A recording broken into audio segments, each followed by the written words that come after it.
Ladies and gentlemen, welcome to the THF Extra Point What up? What up? podcast. Hello, hello. Gentlemen, how are we doing? Better than Dabs. Yeah, you'll notice, folks, we are one man short tonight. Daddy Dabs, we'll keep him in our thoughts, but he is a little under the weather tonight. Hopefully, nothing serious, but nonetheless, unable to join us tonight. So, um, it's just the three of us tonight. I think we can hold it down, right? Sir. Yeah. It's episode 14. So, what are we talking about? Week 14 in the NFL and some fantasy football updates. I don't know about you guys at home, but our league ended this week, or at least the regular season ended. So we got some fantasy football talk coming up here shortly as well. But how about the NFL week, gentlemen? I know how Janu's feeling. Let's go ahead and knock out Ray. Well, we were a little concerned about the Patriots winning, but luckily the other teams that needed to lose also won. So everything stays the way it's meant to be. At least, I mean, you've resigned yourself to this season is over. Let's just tank and get a better draft position. And what do? They go and beat Pittsburgh. It's like, what? Yeah, it's not quite a tank. It's just a don't win any games for no reason. And honestly, Yeah. the Pittsburgh game there was no reason to win that game. There's no reason to win any game. The only game that it's worth winning is against the Bills again, because that decreases their chance of going to the playoffs. Because as of right now, the Bills might not even go to the playoffs, which would be hysterical. But I mean, luckily the Patriots are still secured at number 2 at the moment. Yeah, we'll get to the Bills game in a little bit, but they definitely they increased their odds exponentially of staying in the hunt for a wild card spot. I didn't catch any of the Thursday night game. Was it what was it? What was the score on that one? It was 2017. 27. So it was still relatively close. Did they win? No, I'm sorry. Hold on. Stand by. It was. I meant to pull up the. Pats game. Yeah, it was 21-18. It was 21-18. That was close. Pretty doggone close game. But again, we all know the Patriots, if they got anything going for them, it's that defense. It's that defense. Yeah, and I mean the offense looked somewhat functional in the first half. Now, did Mac Jones is benched, right? That was Zappe. Mac Jones did not start. He did not play. So it's Bailey Zappe right now. Yeah. And it was he looked pretty good. 200. He threw 2 touchdowns, 240 yards in the air, 1 interception, and then he literally did like nothing in the second half. So it was all first half action. So, but I mean, I don't think anybody had 2 touchdowns and 200 plus passing for Bailey Zappe, considering they did absolute jack all on the week before. Yeah, no kidding. Well, one person in our pick'ems this week decided that New England was going to be a winner. Janu, since you not only got that pick right, but you also won for the week, can you tell us how the hell you thought New England had a chance to win this game? Honestly, Firestorm came up into my head because he was talking about New England's defense, and I believe in that. And I watched that last Steelers game in the fourth quarter with their backup, and I just didn't believe in it. So although the Patriots have been ass, I know their defense is good, and I just felt like with that chance, I was willing to take it on that one. Obviously, Steelers, most people would win. It makes sense, but I just believe more in the defense there. You definitely took the right risk, for sure. The problem with the defense is that the offense doesn't do anything with it. That was the issue. Mm-hmm. So that was the concern going in. I mean, they scored 21 points. That's more than their previous 4 weeks. So I also one other note is, since I'm a Cowboys fan, I knew that Elliott was going to be starting. and that was another plus for me since Stevenson's out. So. Oh yeah, and Zeke had a game too. He feasted, didn't he? He had a pretty good game. Yep, like 124 yards or something like that. I and think. a touchdown. Yeah.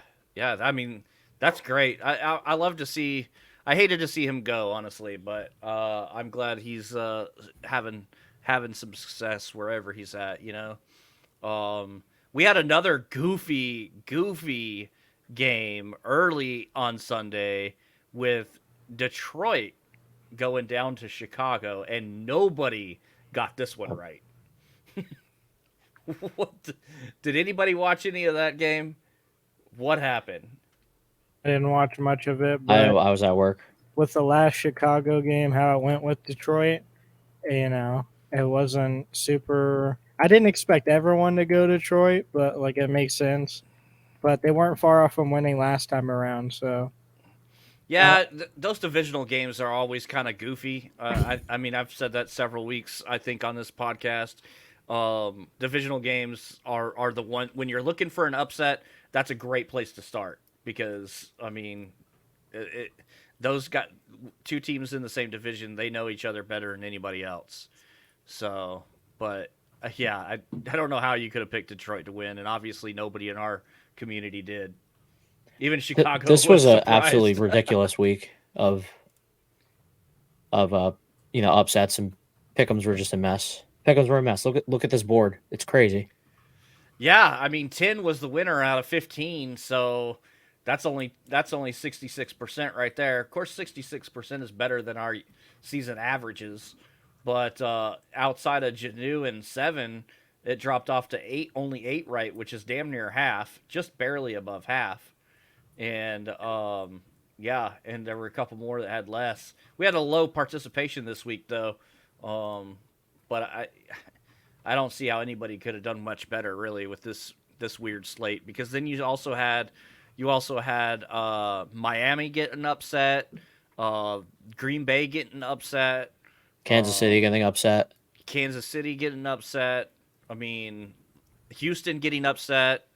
You had a lot of upsets this week. Before we get to that, I wanted to go back to Detroit real quick. The past 2 weeks for them, I want to know what you guys think. Are they really a fraud team? Are they having just a bad couple weeks? Is Chicago kind of their what's it called? I don't know, their weakness. Yeah, their kryptonite. Like, what is it? Because obviously the Lions looked really good at the beginning of the season, but they took that big loss to the Ravens. They lost to the Packers a week before, and now Chicago. And for a team that has weapons like the Lions do, I mean, are they a fraud team like Miami seems to be?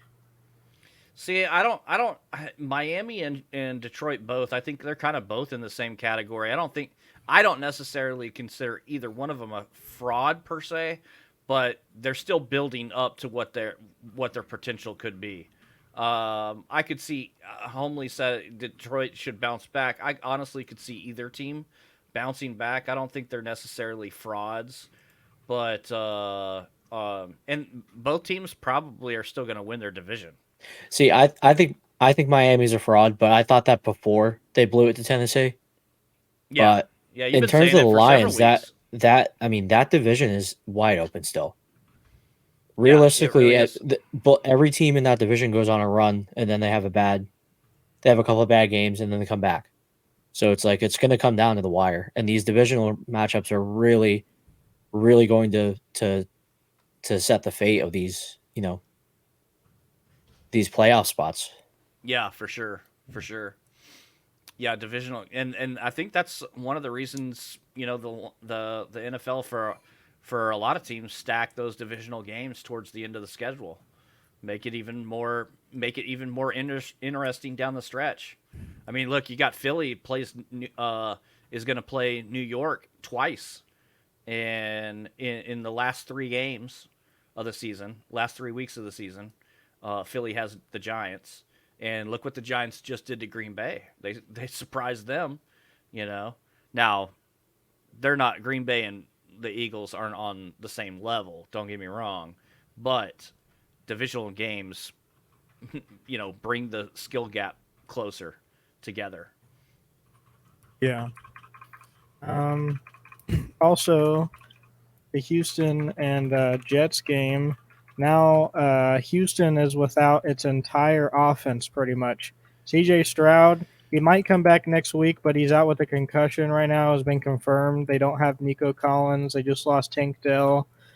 I mean, what can go what can go worse in 2 weeks than just what happened to them? I mean, right before the playoffs. The Houston Invalids, man. The Texans have left. It kind of reminds me of Cincinnati's first season with Burrow. He had that gruesome leg injury, halfway through the season, and then they were completely irrelevant still, and then they came back next season and one of the best in the league. So I'm wondering if Houston's going to do the same thing. And again, when these quarterbacks good quarterbacks do draw players. So free agency coming up, you never know who's going to go down there to play with CJ Stroud. A rookie quarterback with momentum and a lot of a very high ceiling, a lot of potential.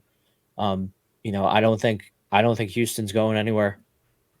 Obviously, it didn't work out this season, but I think next year they kind of add to this. Well, a lot of their key players are on rookie contracts anyway, so right. they're not moving anytime soon. They've got at least another year or two to play for Houston and Odell Beckham checks into the nursing home next year. He's not signing with anybody else. Only wants to play with the Ravens. That's what he said when he signed. But yeah, if CJ Stroud, comes back and they still have that chance for the playoffs, because there is a lot of teams tied at 7-6 right now. So if the Texans still do make it into the playoffs, which is not that crazy if they do, then it's going to put huge weight on CJ Stroud's shoulders and potentially, for the entire Texans, just because, how they always play in the playoffs, and with him going into there with no weapons, going to be crazy because they're missing Schultz, Nico Collins, Tank Dell, and now their quarterback. So it's rough for them. Yeah, that's tough. Also, the second coming of Zach Wilson. Yeah, he turned himself around. Yeah. I mean, the Chargers aren't exactly a formidable opponent. No, they played the Texans. Denver. No, Zach Wilson, not Russell Wilson. Oh, sorry. We're still talking about the Jets. I got switched up on Wilson's. Sorry. Yeah. Yeah, that was kind of crazy. Especially, did you guys see the drama surrounding Zach Wilson during the week with like people talking about how somebody leaking to the media that he didn't want to start when given the opportunity, and then Aaron Rodgers coming to his defense saying that it's real cowardly to let stuff out of the locker room like that. Yeah, I saw that.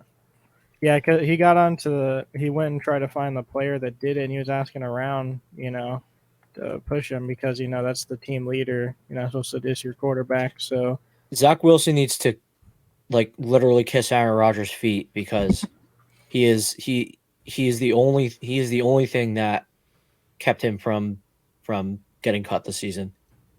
And he gets so much more playing time too now. Right. And the reps he's getting, and then all the mentorship. I mean, Aaron Rodgers took him right under his wing. All the mentorship he got. There's a very good possibility that he probably stays with the Jets, but he could definitely go start somewhere else now. Because even if you are a trash quarterback in the league, having that many reps in game is really good for your growth. Because most people that suck that bad, they don't get to start or play in the NFL for years unless, an injury happens and they have to come in like he did. But, the reps he's getting is insane. That's a lot of experience for a quarterback, and you get Aaron Rodgers there. He has everything he needs to improve and keep getting better. He's got no excuses. That defense is shut out. Jets defense is shut out. They're amazing. So he's got everything he needs around him, really. Yeah, they're going to be tough next season as long as Rodgers doesn't tear his other ACL. Yeah. Yeah, and with the other Wilson, Russell Wilson, he's cooking too right now. They might actually make it into the playoffs after starting 1-5 in their season. and then they win all these games in a row. I think it was they won their last 6 out of 7 games now. Yep. And the way the Chiefs are playing, it's not a lock that the Chiefs win the division at this point. If the Broncos keep trending upward, there's a possibility it comes down to the wire.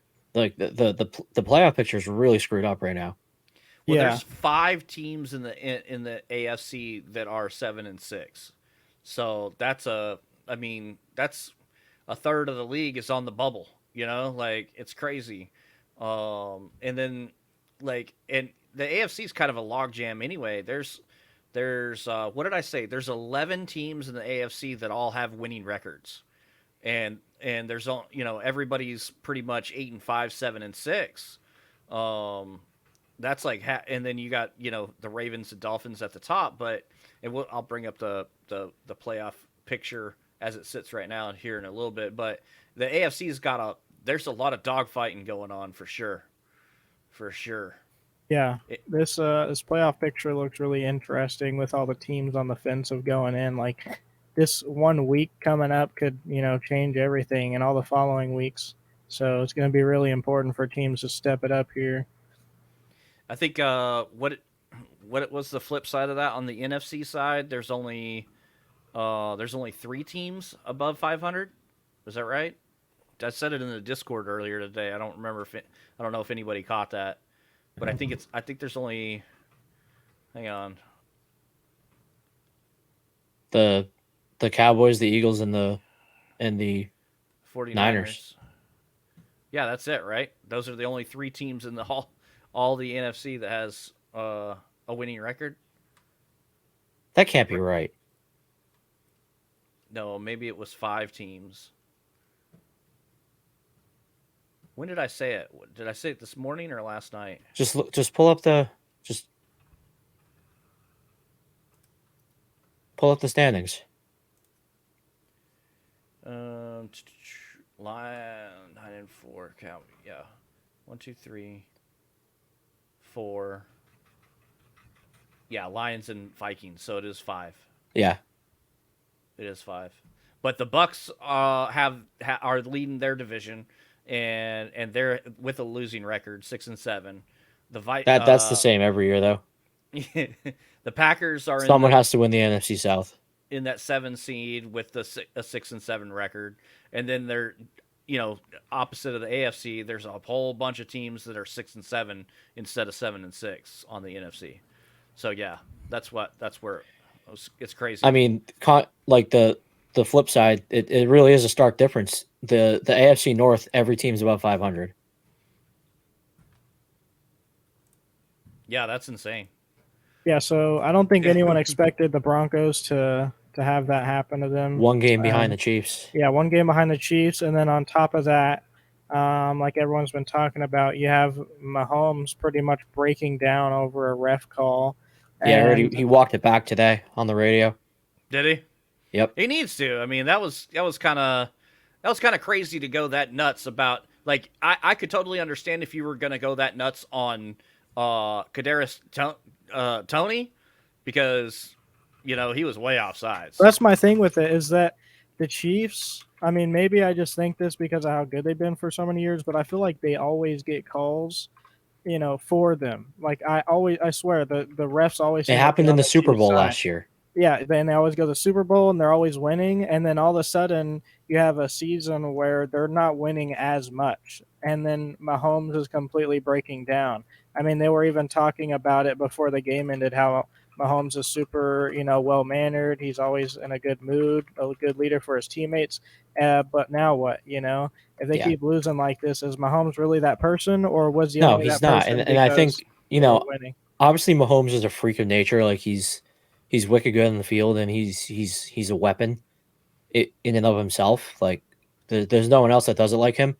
But the other night proved, at least not yet, that he's not the GOAT. All right, I don't care what any delusional Patriots hater says, any delusional Brady hater says. All right, there's a difference between Tom Brady and the behavior that we saw the other night. Okay, it's more than just the numbers. It's more than just the rings. It's how you manage yourself, and it's how you manage your team, and it's how these players. It's the image that they give. It's not even just the gameplay. And I'm sorry, if he was the GOAT, he would not be acting that way. And it's not even like it was the last drive of the game. Be careful, because Brady had some meltdowns, especially later in his career. He had some sideline meltdowns. Not to that extent. And they were, and like Homie just said, they were isolated. They were internalized. He wasn't freaking out on the media. He wasn't freaking out on the opposing quarterback, who had nothing to do with the play. Well, the main thing that got me about it is that not only was he cursing at the ref who made a good call, I don't know if cursing, but just getting mad at him in general. But after that, even when he went and shook Josh Allen's hand or whatever and patted him, he was like, yeah, the ref's call, it was a bad call, but GG, bad call, or whatever he said. And then when they talked to him post-game interview, he was doing the same thing. Oh, it's a bad call and blah, blah, blah. And I'm just like, dude, it wasn't a bad call, and you just have to take the loss. Those are the rules. And it wasn't even that crazy of a loss. Like, it's the Bills. It's not like you're losing to a super garbage team. And it wasn't the last play of the game either. It was a second down. Yeah. Like, they could have converted, no problem. And he didn't. It just makes it so funny with all the memes, because like Kadarius Toney was clearly, and everyone can agree that he was clearly over the line. So, but there was a play last night. I think it was Jalen Waddle where it was the same exact lineup, and they didn't call it. So, as much as I disagree with the, with the presentation and what Mahomes did, the way he did it, he's kind of right. These refs, the NFL needs to figure it out, because we're talking about these refs every episode, and now it's happening in games where they're blatantly missing calls, or they're making calls that shouldn't be called. Granted, that one was that's a call that should have been made. It was a good call. It was the correct call, but the play last night, same exact thing. They didn't call it. And Did then you see what Andy Reid said too? Andy said that a lot. Usually those the spread out wide receivers will check in with the linemen and am I good? And you're good, or you need to get back a little bit, or whatever. They'll adjust them, and then boom. And he said that was the one time he just didn't check in with the linemen. And if you look at the lineup as well, there should have been 2 flags on the play, because there was an illegal shift. You had people set up incorrectly. To be fair, though, I think the issue is more refs missing calls than making, bad calls, even though that call was correct.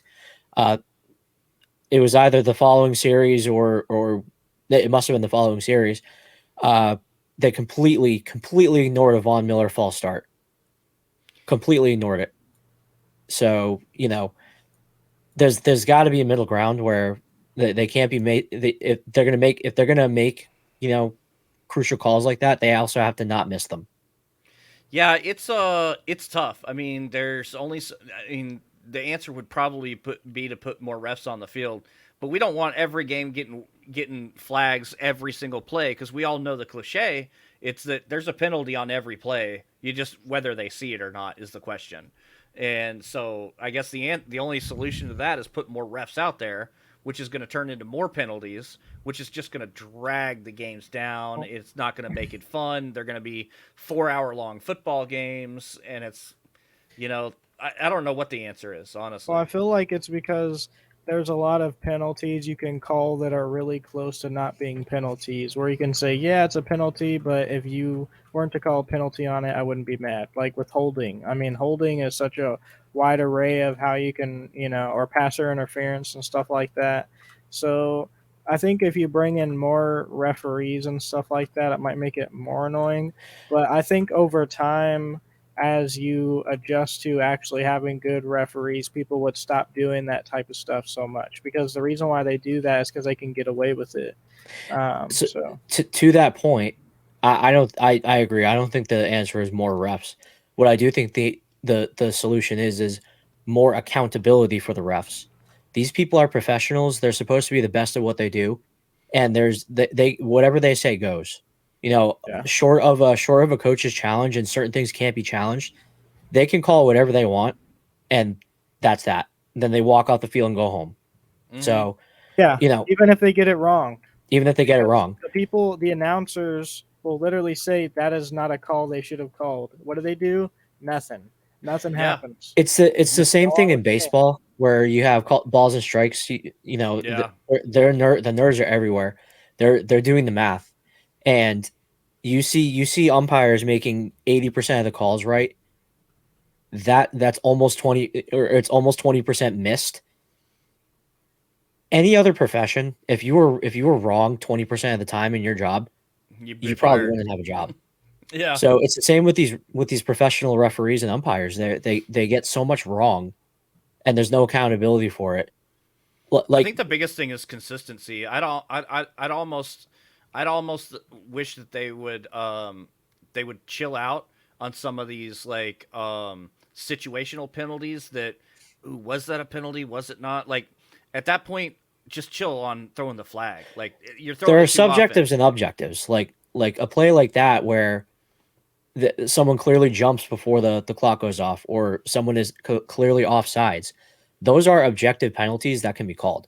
Now, when you get down to the semantics of when you're looking at the pass interference calls, for example, some of them are really soft, roughing the passer, etc. A lot of these calls are ridiculous, and even the ones you don't see in the game, the guys are. You still have the league. You still have the league finding people for plays that weren't flagged. That's another thing to consider. So I think it's more than it's more than just the refs on the field. It's also the league as a whole.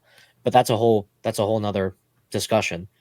At the end of the day, I think there's a huge lack of accountability where, again, any other job, if you're making so many mistakes, you're not going to have a job anymore. I'm a nurse. If I screw up 80%, if I screw up 20% of the meds I gave, I kill people. Yeah. You know what I mean? So I'm not saying that my job is comparable to an NFL ref, but it's not as important as patient care, but it's the same concept. If I'm screwing up almost 20% of my day to day, I would not be employed. Yeah, that's the point, right? I just wish they would at least fix that one thing where if they have an expert come in and analyze the play or whatever, what's the point of having them if they're not going to do anything with it? That's the networks, though. The networks are gonna honestly, if anything, that's about as close to accountability as we have. Is the networks pulling in these ex head referees and stuff like that, and saying, now what do you see on the play? And sometimes they don't always agree with the way that during the review. Sometimes it gets reviewed and it goes the opposite way, and that's where that's another part of it too. Is how much have the refs always been this bad, and we just didn't have the technology to capture it. 10 years ago, 15 years ago, we didn't have as many cameras, we didn't have as many eyeballs, we didn't have the ultra HD cameras to catch every little AWS, etc. Yeah, and the frames per second weren't as.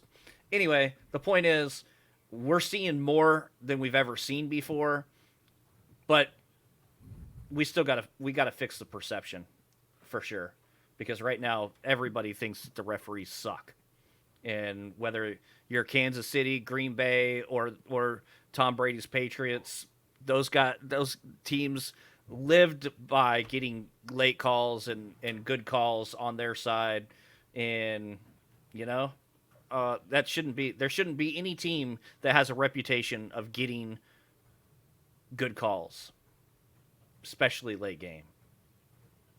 And that's where it's wrong. Yep. There's just one main game that we haven't talked about really yet. Which is? The old Cowboys and Eagles. Oh, yeah. Did they play this week? Oh, yeah. I wonder. Did they? Oh, man. Man, what happened? Yeah, that was a great game. I expected us to win, of course, but I didn't expect it to be a blowout, so it's even better, But now we remove that argument, in my opinion at least, that we can beat teams that are good, and not only beat them, but beat them by a lot, because the Eagles are a good team.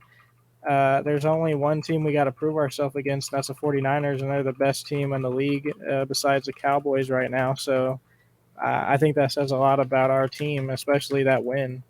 It was a Oh blowout. yeah, definitely.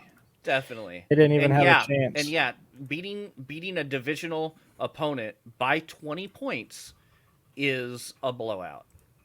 Like, yeah, especially when that team is supposed to be better than you. And if your team doesn't score an offensive touchdown. Yeah. So, yeah, absolutely. So I'm gonna add to what I talked about last week with the Cowboys. It's you guys. The Cowboys have to win the Super Bowl this year. They have to. At this point, they have to win the Super. And I'm not. This isn't me predicting that they're going to the Super Bowl and winning it. I'm saying that if they don't win the Super Bowl this year, it was a waste. It was all for nothing, because if Dak Prescott has his MVP season and they win all these crazy games, but they don't do anything in the playoffs, it's the same old Cowboys. And yeah, 100% every year. Trust me, I'm no Cowboys fan by any means, but I'm seeing it. I'm seeing it on the opposite end with the Patriots. Something has to give, and it has to be for something. And lately, it hasn't been. This season, you get the Cowboys have to win the Super Bowl. They have to. It's Super Bowl or bust. With the precedent that is being set in the regular season by this Cowboys team, they have to win the Super Bowl. Yeah, and that's what I was saying earlier in the year was that championship game that we're going to have, in my opinion, is going to be even more important than the Super Bowl, because if we can, defeat those types of teams, then we can make it. But it's always with the Cowboys. You can't win the championship, can't do this or that. And who we're probably going to go against is the 49ers in the championship. So it's going to say a lot for the Cowboys, and it's really putting us on the line here. If we have to go against the Eagles, 49ers, and then, the Ravens or whoever else ends up making it, it's going to be a tough couple games. So, and especially at the end of the season, the regular season, we have a tough couple games coming up. So here's the one thing that's different about the current Cowboys that we have never had. We didn't have throughout most of Dak's career. We didn't have through most of Tony Romo's career, which those two make up the bulk of the last 26 years that the Cowboys have not had success, right? Here's the biggest thing. A Super Bowl quality head coach. And Mike McCarthy has done it before. I know you could say Bill Parcells, but I think by the time Bill Parcells was a Cowboys quarterback, the game was different for him, and it didn't work out here in Dallas. And that could be Jerry Jones. That's a whole nother story. But Mike McCarthy has skins on the wall. He's developed and helped a MVP caliber quarterback have success. Like the guy is the best person that we've ever had in that position is in that position right now. At least the best person that we could have had in the last 26 years. He's sitting in that seat, and he's making Dak realize his potential. So I think this is different, and it really needs to have a different ending. It really does. Cowboys need that monkey off their back, and even, well, I won't ask what non-Cowboy fans think, but they deserve it. They deserve to get that monkey off their back. It's a lot of pressure. They have a lot of undue pressure because of who they are, and it sucks. You want to talk about? Do you hear anybody talking about Josh Allen and him leading the league in interceptions? But that's all they talked about last year was Dak Prescott leading the league in interceptions. No, you definitely hear about the Bills imploding. Maybe I think in it's your more neck of it's the woods, that but not win. This win against I think it is. This win against Kansas City kind of shifted the attention, because they're also getting a lot of discussion about their head coach as well. But no, I mean the contrast is very similar to the discussion that the Bills get versus to the Cowboys. I think the difference is the national fame. Cowboys fans are, no offense to you guys are way more infamous than the Bills fans, except around here. In my area, we fucking hate the Bills, but it's kind of a, you guys are kind of despite the success you guys had all those years ago, the Cowboys fans are kind of the punching bag of the fan base. Oh yeah, we're an easy punching bag because of falling down so far for so long. But the difference with this season, at least with the Cowboys and the Bills, the Cowboys have that team is loaded. There's weapons up and down. To be honest, the Bills don't have much. They have Josh Allen, they have Stephon Diggs. No one else is really a lockdown. You have Dalton, you have the tight end, you have Gabe Davis. There's a couple guys that are okay, but they double team Diggs and it's over. Like he's not getting. He's not torching the place like CeeDee Lamb is. Teams. I was just saying the difference between the quarterbacks. It's the same idea though, because they're both teams that are very successful in the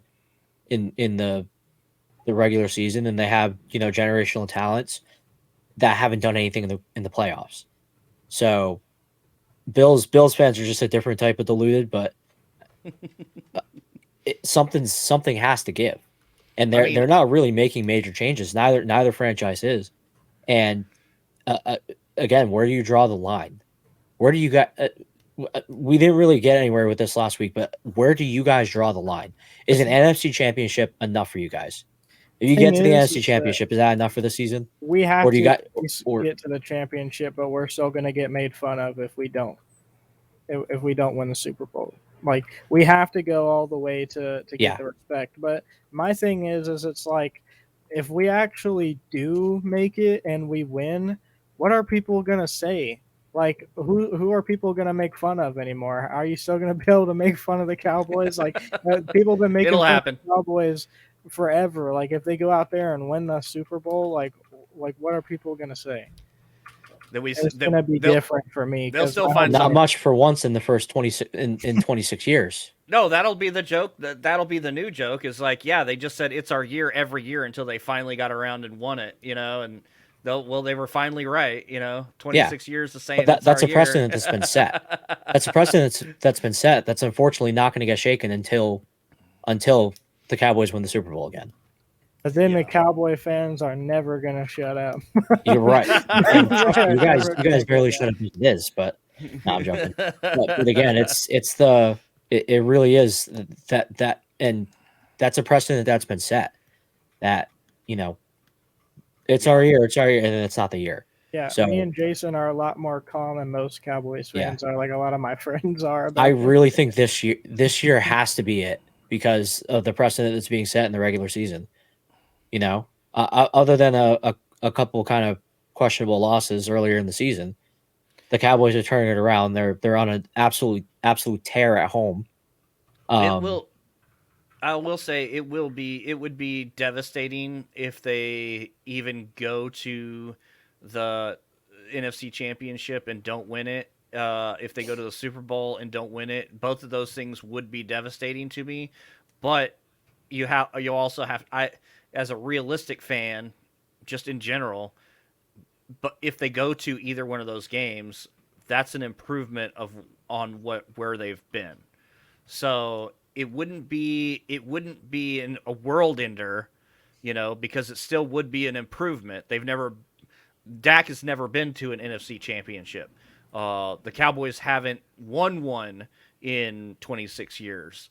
So going would be a step up. Winning it would be a step up. Going to the Super Bowl would be 2 steps. You know what I'm saying? So, but at the same time, as a fan, I would be distraught. That is better. I agree. This is the team that needs to do it.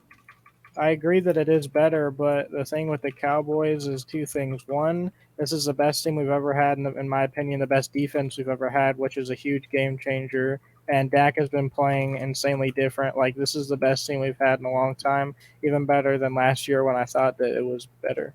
And second, Jerry Jones, like I've been saying this whole year, sets those high standards. So no matter what we do, it's still going to be that holding over us that we can't make it to the Super Bowl or we can't win any championship games even if we make it. So as a fan, of course, I'm going to be more proud of my team, just making it in general. But as far as all the media goes and everyone else and the hate, it's not going to do anything different. Like it's either make it or break it for the Cowboys. So yeah, it's Super Bowl or bust. It sure. really is. It really is Super Bowl or bust because again they're having an excellent season. They really are. But it just sucks because the problem with setting football, that precedent during the season is that it has to pay off. Yeah, yeah.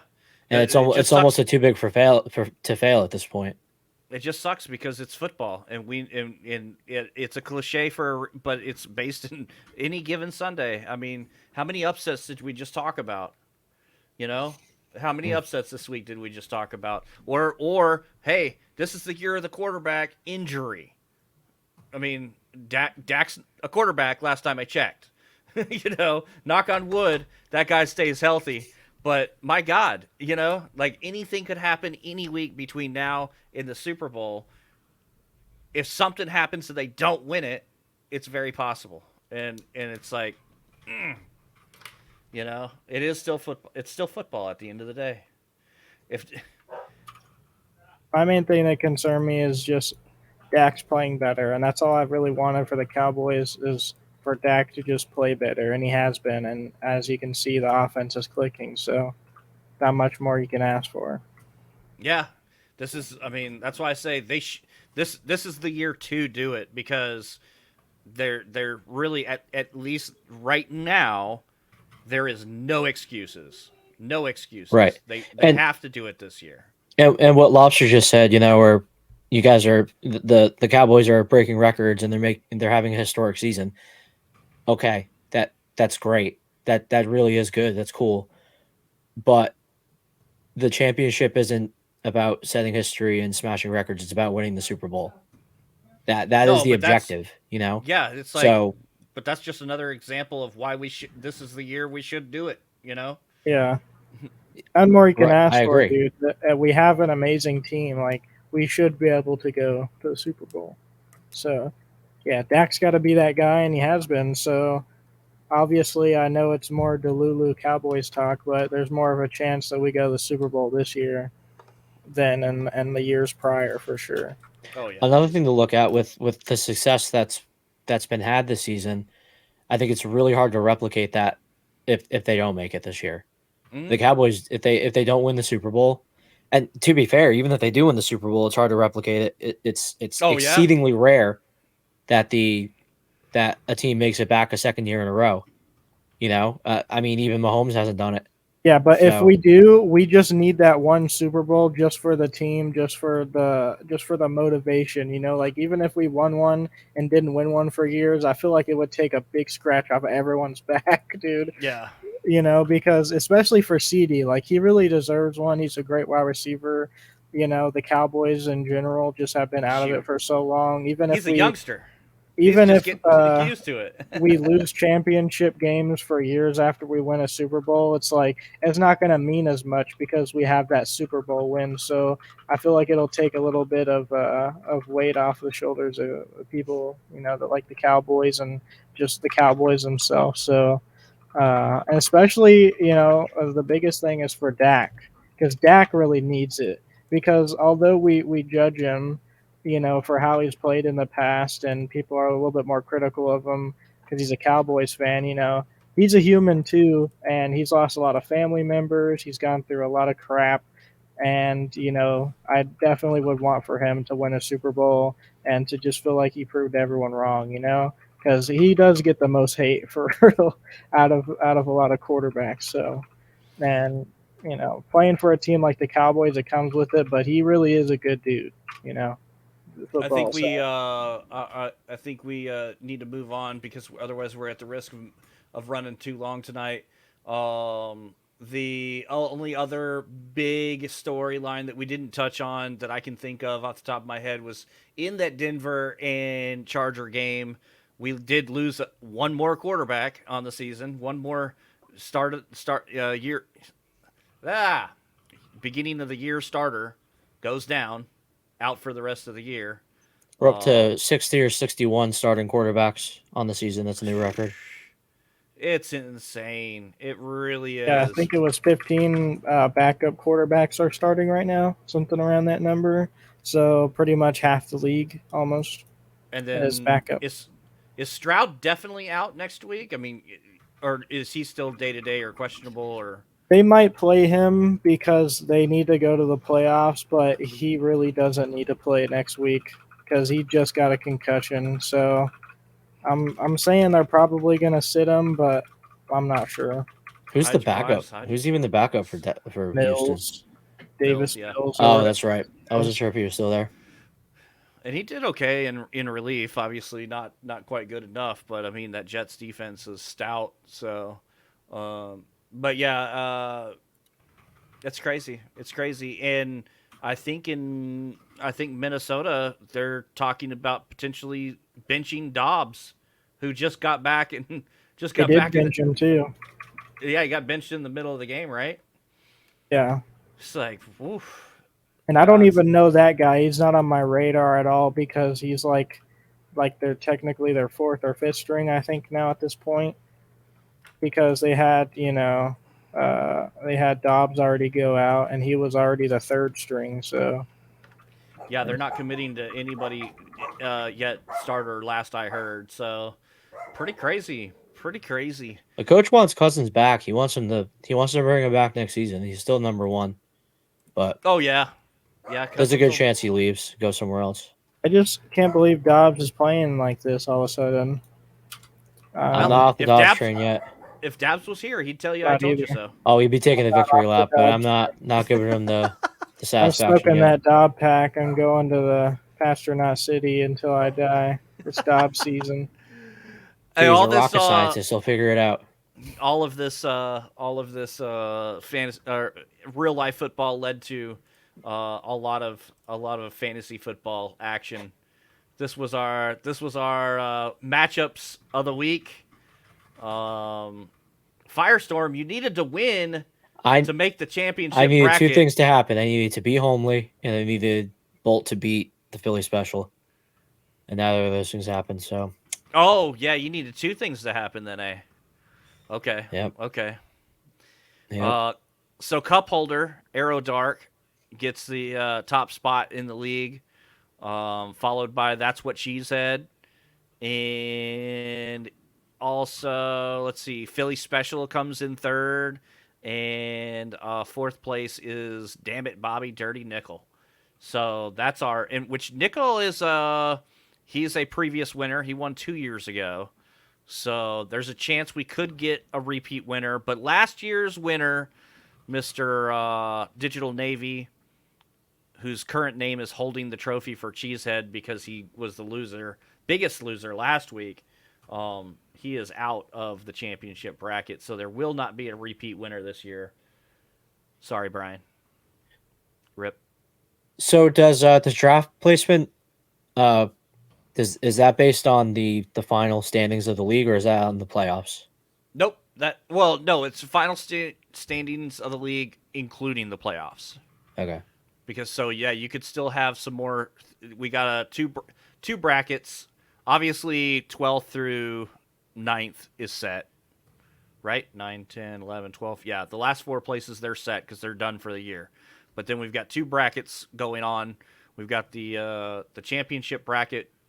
Teams and the 1 through 4, and then the toilet bowl, which is teams 5 through 8, and they'll duke it out for a small concession. That's 3 of us as well.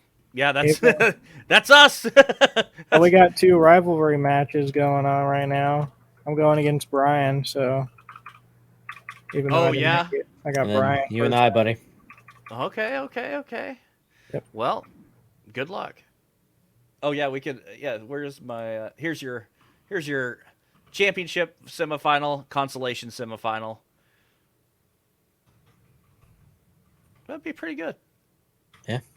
Wish my team was healthy, but it'll be fun either way, I guess. My team was the third highest scoring team in the league, and I finished in 6th place, right in the middle. because I also am one of the highest points against, plus I'm in the highest point scoring division as well. So we might be getting ready for a divisional shakeup. No, I'm just kidding.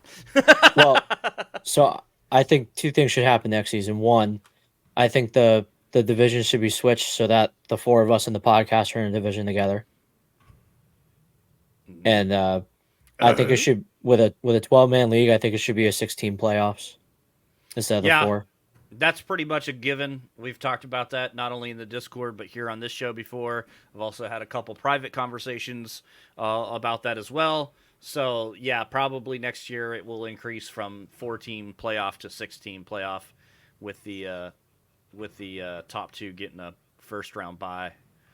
I just got second overall seed in one of my other leagues with the second lowest points. So that's it's always interesting how it plays out.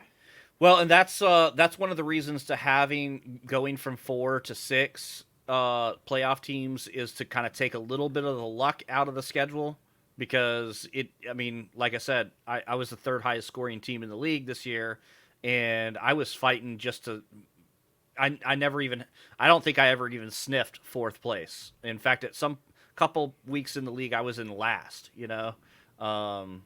Where Q-Swin is.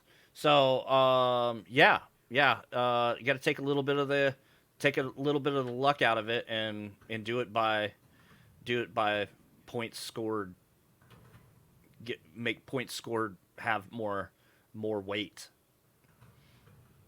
Well, I like the divisional matchups because I outscored Philly Special, but he beat me twice, so technically I should have been in his spot if we went just by points scored. Yep, but because he beat me twice, then he wins even with lower points. Yeah, I scored more points than the guy on top of me, but he still had like a way better record. Yeah, the record. Yeah, it's basic. If we open it up to the top 3 or the division winners get a spot, and then the next 3 by points, which is the way Yahoo will do it automatically, then it'll alleviate some of that, like, because you'll have a chance of getting in also. I like it. Because if you outscore the division winner in points, then chances are you're probably one of the wild cards if we open it up to 6. Let's see. There's 2 of us that would have made it in of the constellations. It would have been 2 of us would have made it in there. 3 and 3. Yeah, that's the way it'll. Yahoo. That's how it defaults. Is the next 3 go in by points scored. So theoretically, you could potentially have all one division get in, and then the other 2 just be the division winners. That would be weird too. I like it that way. It's like the NFC North right now. Yep. Everybody goes. Everybody goes. It's a crazy year in so many different ways. Like, it is. Of course, part of it might be just doing this podcast, paying attention a little bit closer to some things. But let's real quick before we get out of here, let's look ahead to next week, huh? What kind of matchups are you guys looking forward on week 15?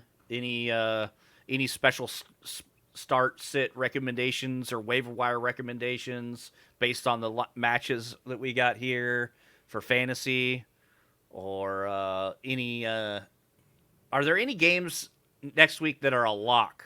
If you were going to put up a miserable parlay like we've been doing, which games there do you think are a lock? Probably Colts winning versus the Steelers. That's probably a lock. Bengals versus Vikings. How they've been playing. Bengals is probably a lock. I like the Niners versus Arizona. Yeah, that's probably a lock. That's the one I was going to pick. I think to me that's the only one up there so far that we've mentioned. Chiefs beating the Patriots is probably a lock. I don't think there's any way they win that. I don't know. So I'm going to that game, but I'm not going to be. Really? Yeah, I'm not going to be delusional about it. I don't think the Patriots get steamrolled. If anything, given the as much as Kansas City wants a statement win, I think that the defense is just it's too much of a fight right now. So I think it's a low scoring game all around. Based on how they've been playing, I think it's going to be like a close game, but then the second half and then Chiefs win. But I think it'll be like a 21-10 type deal. I don't think it's going to be a super close game, but it's not going to be a. I don't think it's going to be a Dallas or New Orleans like 30 plus points. Yeah, for sure. I could also be wrong. I could be I'm going to with the hopes of seeing Taylor Swift. That's really what I'm hoping, because I don't expect to see the Patriots win. But I think that game's going to be close for sure. I'm sitting Kelsey. I'm not going to start him. Oh wow! You don't sit your studs, bro. That he's seeing him live, and he's like, "I'm not starting his ass, bro." Seriously, like the last. So when I went to Tom Brady's return game, I went to the Monday Night Football Patriots versus Bucks, and I had Tom Brady and Mike Evans, and they both put up single digits points, and because they barely won the game. Oh, so there's some superstition in here. Well, no, it's just the Patriots. The Patriots defense is filthy. Like if only if the offense was somewhat functional, the Patriots would be above 500 right now, because they've lost a bunch of games by less than a touchdown. They'd be on the bubble. Yeah. So with the rest of the AFC. I'm even if I might not bench him, but I'll probably flex him and put a different tight end in, because I really don't think I don't think it's gonna be a very high. It hasn't been. Kelsey hasn't been performing anyway, so. I'm surprised to see or to hear you guys say Cincinnati over Minnesota so easy, but I guess I can kind of understand it because Minnesota's just been so dog shit the last couple weeks, and Cincinnati's kind of. And Jake Browning is holding his own. He's doing a great job. Yeah, he's staying steady. But Indianapolis over Pittsburgh, you don't think Pittsburgh's going to come roaring back after being embarrassed last week? No. I think the Colts have a playoff-worthy team. I don't think they're because they're on the fringe right now. But yeah, I think they're actually in the playoffs right now. I could be wrong, but they're higher up than the Texans right now. So I think they have that spot in there already. If the playoff Colts would have the 7th spot just above the Texans right now if the playoffs started today. So they're right there. I mean, they're both 7 and 6 with the rest of the. Let's just for the rest of the show, can we just say everybody in the AFC is 7 and 6? Okay. Yeah, okay. Because that's the easiest way to go about it. It's the way the Steelers have been playing. Even when Kenny Pickett was in, they were barely winning, and now you have the backup in, and the offense isn't functioning. They just lost to the Patriots. I don't think there's any way that they win that. Colts are, in my opinion, a pretty decent team. So I think it's a safer bet to take. Yeah. I can't get on board with calling it a lock, but I do see the logic in picking. I don't think it's a lock either, just because the Colts are only getting 2.5 points at home, which that -3 is -3.5 is my magic number, and they're below that margin, so it's really anyone's game right now. Wheels falling off in Miami, Jets on the rise. Who wins that game? Miami. What you know? I think I got to take Miami just because obviously the Jets defense is really good, which is what made me think about it. But I think the main thing with Miami is they're just going to score too many points on offense. And I don't know if the Jets are going to be able to keep up with that on offense. The spread is 9 points right now too. And if Tyreek Hill is not 100%, are you still as confident about Miami going in there or about Miami taking that game? Yeah, I don't think so. It's at home, and Miami's already picked apart Zach Wilson. I think they'll do it again. You saw how bad they were without Tyreek yesterday, though, right? I mean, they weren't that bad. It was really special teams and defense that lost the game for them. I really think it's not that Miami's bad without him, because they still have Waddle and Mostert and a lot of great guys that can catch the ball. It just throws off the rhythm of the offense when you take out a main target like that. It throws everything off. So you have to switch people around and get fillers in. And then Tua's not going to rely as much on Tyreek, and that's a big part of his game plan, chunking it down the field to him. Because not only does he catch the ball well, but even when he's on the field, he just helps make space for the other wide receivers, which makes a huge difference, even if he's not the one catching the ball. From what I saw yesterday, after Hill got injured and was on the sidelines, they were struggling pretty mightily without him. And their biggest couple plays that they had after he got injured were when he gritted it out and got it back on the field for a couple plays. Like that was it. I mean, he is their offense. It's crazy. Waddle's just a guy without Hill lining up opposite of him. It's crazy. I'm telling you, if he's not 100%, the Jets have a good shot at winning that game. That's Miami is great without him, but Jets defense is just way too good, and they're gonna be probably already double teaming Tyreek as it is. So again, the spread is 9 points, so I'm not too confident that I might take the Jets covering the 9, but it's 9 points at home for the Dolphins. I think they're getting it. Yeah. That's a good point. If you bet, if it were me betting, I wouldn't take Miami to cover. You got the Cowboys and the Bills coming up. It's a big matchup for 7 this week because he has to win, and for the Cowboys, they have to continue to prove that they can dominate teams that have above records. So it's going to be a good matchup for. If you're betting, that's a good game to bet Josh Allen plus 0.5 interceptions. Probably, yeah. Much like every week, but if you can find an alternate line for plus 1.5, I would probably take that too. Yeah, no kidding. Yeah, we'll have a lot of a lot of Philadelphia fans coming in here like Mr. Pop Taterhead. Go Bills. Yeah. The Bills are going to run over Dak. I'm sorry, but there is zero chance that the Bills win. There is zero absolute chance. Like I like the Bills, whatever. They're a cool team. I like Josh Allen, but bro, that's Delulu. You're going to get slammed. You saw how the Eagles played. You guys barely lost against the Eagles. We destroyed them. It's not going to happen, bro. You want to put a the defense is going to destroy y'all. Put 1,000 V-Bucks on it. Put 1,000 V-Bucks on it, 7. Let me know in the Discord. Get some side bets here. Yeah, that'll be it. It's going to be a good game for the Cowboys. They have to keep pace with and hope that the Eagles lose one more to actually clinch the division.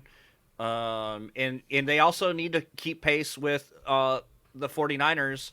If there's any chance the 49ers stumble in one of their remaining games, the Cowboys still have a shot at the number 1 seed.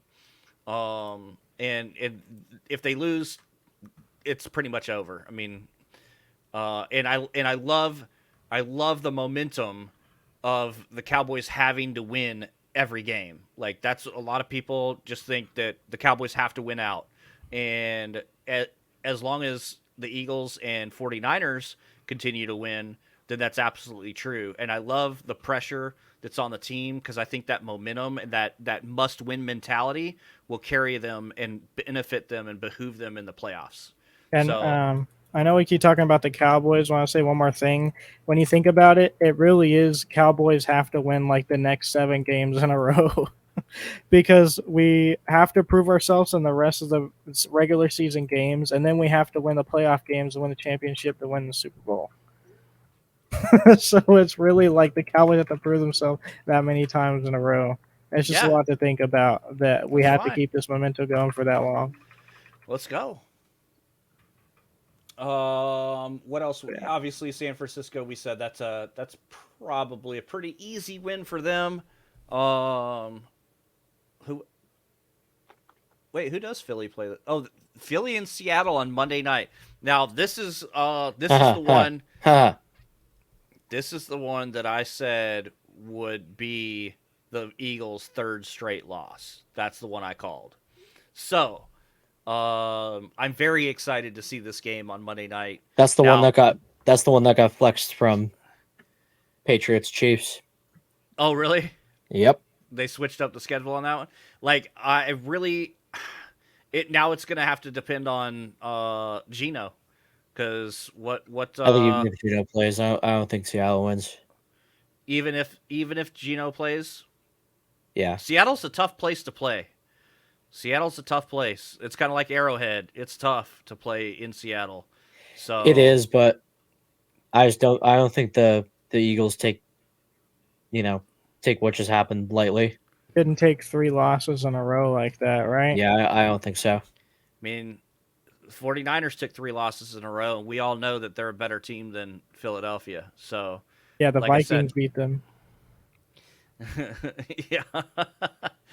Well, I mean, the Jets beat Phillies too. So, but yeah, it's like I mean, I called this one to be in their third straight loss. So we'll see. And I'll put my money where my mouth is, and I'll go ahead and put myself down for Seattle to win this game on our pick'ems.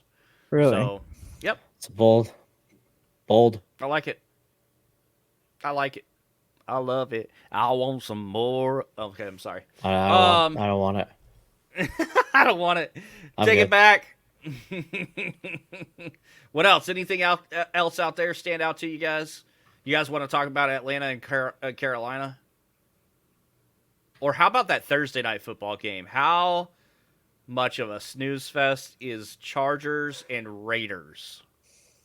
Yeah, both backup quarterbacks starting for each team. So, maybe it could be the opposite. Maybe it could be super interesting just because of how bad both the teams are playing.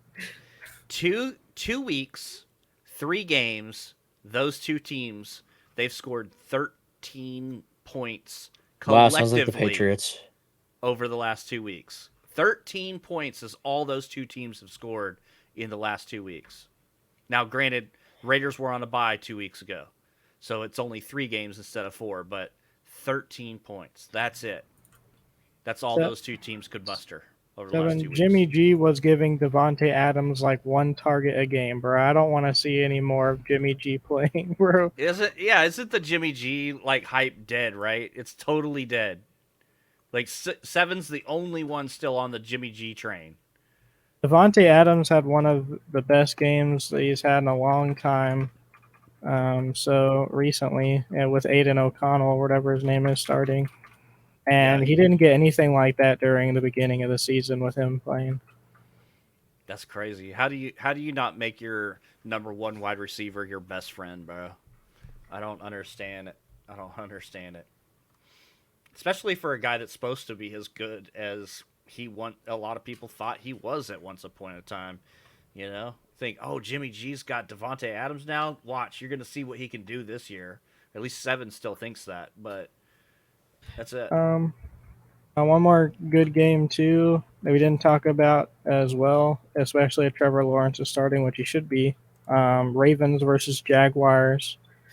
It's pretty, in my opinion, must win for the Jags, just because obviously they got to prove themselves, but they're not that much ahead of the other people in their division. So if they lose this and the Texans or the Colts or whoever's right up behind them right now win, then they're going to be tied. And the Jaguars don't want that. And they need to stay away from the injuries. I know Zay Jones just got healthy again. And, Trevor Lawrence, I believe, is currently still battling with his or going up and down or whatever. So that'll be a good game. Just seeing them go against the Ravens. Yeah, that needs to be a good game for them for sure. Even if they end up losing it, they need the confidence that they can play right, to push them through the end of the year and make sure they secure their spot in the playoffs. They're the 4th seed. They're 8-5, so they've got a little bit of breathing room above that 7 and 6 backlog, but that's not going to last very long if they drop one to the Baltimore.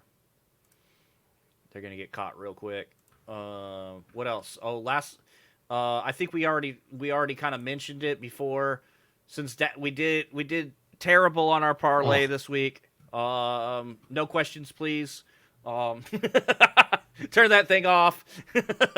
No, yeah. So, don't take betting advice from us, but do look to the Discord because sometime during the week we're gonna let you guys know what we ended up picking for week 15. But since Dabs isn't here, we're not going to talk about it right now because he's not here to participate. But yeah, again, gamble responsibly. Never gamble. Never wager money you can't afford to lose. Yeah. We're still up, though. We are still up. That big win in the $120 wagered, 300 plus one. So we're still in the green. Yeah, we're still playing with house money. So hopefully we can play with some more house money at some point. I don't know. We'll see. But look forward to seeing that in the Discord. If you're not in the Discord, join the Discord. You'll also see our pick'ems there. Subscribers on my channel are allowed to play in our pick'ems absolutely free for a chance to win gift cards, etc. So come join the Discord. Get involved in the sports channel. It's the most active channel we got in our entire community Discord. I swear, easily. Oh, maybe the meme machine. You're welcome. I be posting in that hoe every day, bro. the meme channel's got definitely given the sports channel some competition though, but there's some good conversations in there, especially lately. Seven likes to rattle my cage about the Cowboys and the Bills, but that's okay. Hey, y'all better be in this chat next week, bro. If I don't see y'all in this chat, I'm going to DMs, bro. Come on, 7,000 V-Bucks. You let me know what you decide. Extra point, boys. What do you got?